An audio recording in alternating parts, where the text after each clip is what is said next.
in liquid like H2O. NH3H2O is a polar compound. The generally polar compound is soluble in polar solvent. Water is a polar solvent, and CO2 carbon dioxide is soluble in highly pressure applied. Carbon dioxide भी हमारी soluble होती है जब हम pressure apply करते हैं तब. But NH2 N2 CH4 C2H6 these are non-polar compound. NH2 H2 N2 CH4 C2H6 hydrogen nitrogen methane ethane. These gas are insoluble या less soluble in water, more soluble in non-polar compound. Mean these are non-polar compound. ये जो हमारे जो gas हैं ये non polar हैं. तो non polar हमारा नॉन पोलर सॉल्वेंट में सॉल्युबल होगा लाइक ऑर्गेनिक सॉल्वेंट. तो पहला फैक्टर हमारा nature of gas and solvent. Mean like dissolve like, जिस टाइप का गैस रहेगा उसी में हमारा डिजॉल्व हो जाएगा. जैसे हमारा अमोनिया है HCl है SO2 है, दीज आर पोलर कंपाउंड. तो polar compound soluble in polar solvent. And hydrogen nitrogen CH4 C2H6 these are non polar solvent. तो non polar compound is soluble in non polar solvent. Next factor हमारा temperature का. अगला हमारा है factor solubility of gas in liquid का. Factor हमारा है temperature. तो आइए देखा जाए कि टेम्परेचर का इफेक्ट हमारा गैस पर क्या पड़ता है. जनरली हमारा जो है solubility of gas in liquid inversely proportional to temperature. किसके लिए? तो फॉर एक्सोथर्मिक रिएक्शन के लिए. जनरली हम लोग देखते हैं कि जब हम टेम्परेचर बढ़ाएंगे किसी भी गैस का तो सॉल्युबिलिटी हमारी डिक्रीज करती है. Solubility of gas in liquid is inversely proportional to temperature. किसके लिए? एक्सोथर्मिक रिएक्शन के लिए.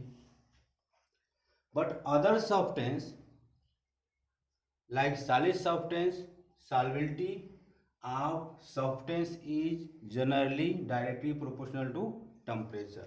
लेकिन गैस के लिए जो सॉल्युबिलिटी होती है हमारी टेम्परेचर का इनवर्सली प्रोपोर्शनल होता है.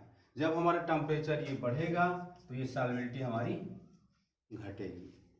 अगला हमारा जो फैक्टर है प्रेशर का. Pressure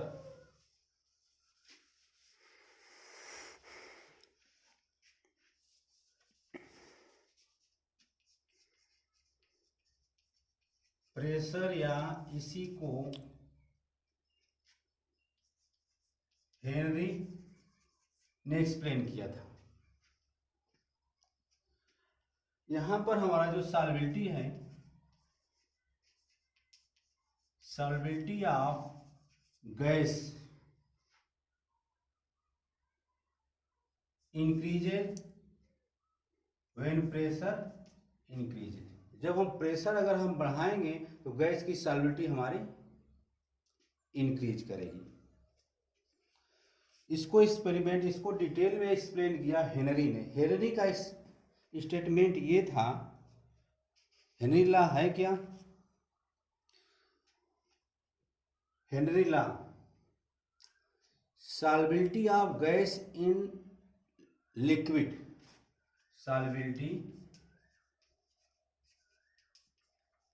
of gas in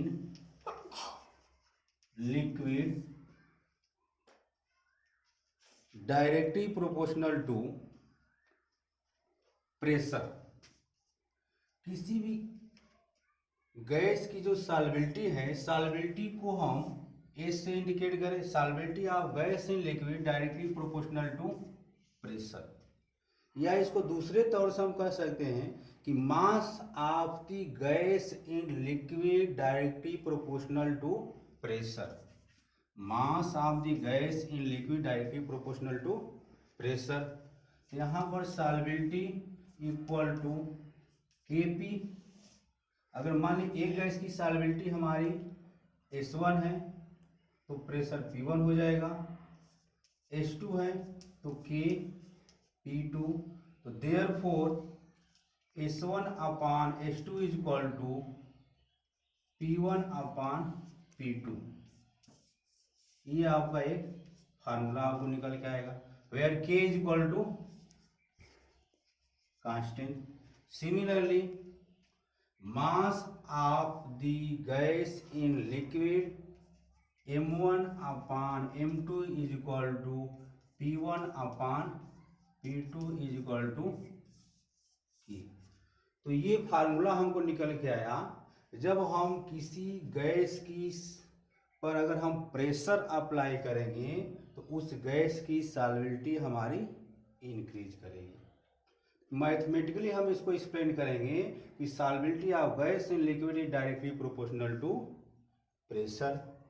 सॉल्बिलिटी of gas in liquid को हम इंडिकेट कर रहे हैं एस से, तो S directly proportional to applied pressure.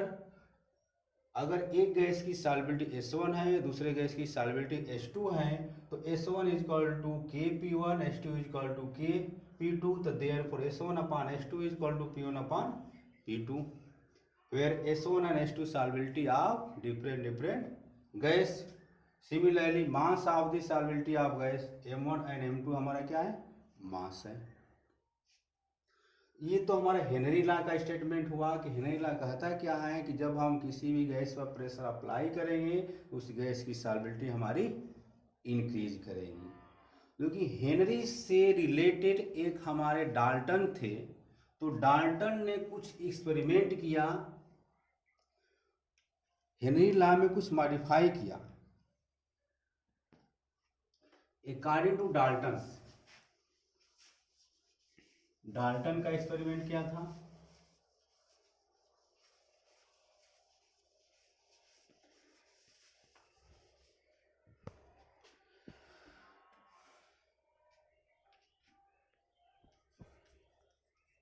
According to Dalton जो थे हेनरी के फ्रेंड थे, तो उनका कहना ये था कि mole fraction of gas in solution is directly proportional to partial pressure. Mole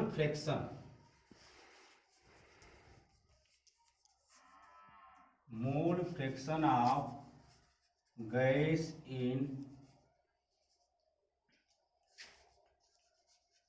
liquid directly proportional to partial pressure. Of gas in liquid directly proportional to partial pressure. Mole fraction को हम लोग पढ़ेंगे x से represent करते हैं, तो x is directly proportional to partial pressure. अब इस प्रोपोर्शनल को हम हटाने जा रहे हैं, तो x equal to k dash p। तो where partial pressure P is equal to x upon k dash, x upon k dash. x is mole fraction, P is equal to partial pressure. तो इसको हम लिख सकते हैं 1 upon k dash into mole fraction, where 1 upon k dash is equal to kh। तो partial pressure is equal to kh into mole fraction, where kh is equal to Henry constant, where kh is equal to Henry constant. तो Henry का जो statement था उसमें Dalton ने थोड़ा सा modify किया कि mole fraction of gas in liquid is directly proportional to partial pressure. Mole fraction of gas in liquid directly proportional to P. Mole fraction is equal to K dash P.